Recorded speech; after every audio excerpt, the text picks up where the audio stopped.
Bahrain കേരളീയ സമാജമൊരുക്കിയ പിള്ളേരോണം കുട്ടികളുടെ മികച്ച പങ്കാളിത്തം കൊണ്ട് ആവേശകരമായി. ശ്രാവണം എന്ന പേരിൽ 2 മാസക്കാലത്തോളം കേരളീയ സമാജമൊരുക്കുന്ന വിവിധ പരിപാടികളുടെ ഭാഗമായാണ് ഓണാഘോഷം സംഘടിപ്പിച്ചത്. കുട്ടികളടക്കം അണിനിരന്ന ചെണ്ടവാദ്യത്തോടെയായിരുന്നു പിള്ളേരോണത്തിന്റെ ആവേശകരമായ തുടക്കം.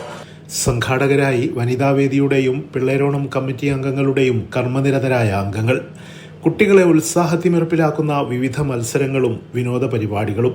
പങ്കാളിത്തം കൊണ്ട് കുട്ടികളും പ്രോത്സാഹനം കൊണ്ട് രക്ഷിതാക്കളും പിള്ളേരോണം കെങ്കേമമാക്കി.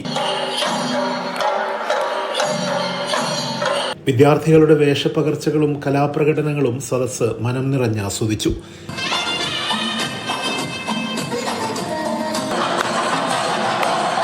പുലിക്കളിയും കഥകളിയും തെയ്യങ്ങളും നൃത്യങ്ങളുമൊക്കെയായി ബഹ്റൈന്റെ വിവിധ ഭാഗങ്ങളിൽ നിന്നെത്തിയ കുട്ടികൾ ആഘോഷത്തെ വർണ്ണാഭമാക്കി.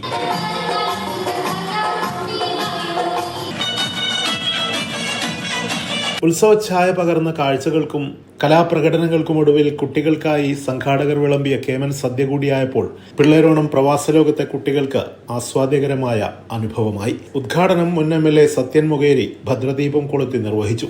മാത്യു കുഴൽനാടൻ MLA അതിഥിയായി ചടങ്ങിൽ പങ്കെടുത്തു. സമാജം president PV Radhakrishnapillai, acting secretary Mahesh G. Pillai, vice president Dileesh Kumar, Pilleronam committee അംഗങ്ങൾ, വനിതാവേദി പ്രവർത്തകർ എന്നിവർ സന്നിഹിതരായിരുന്നു. Siraj Pallikkara, media 1, Bahrain.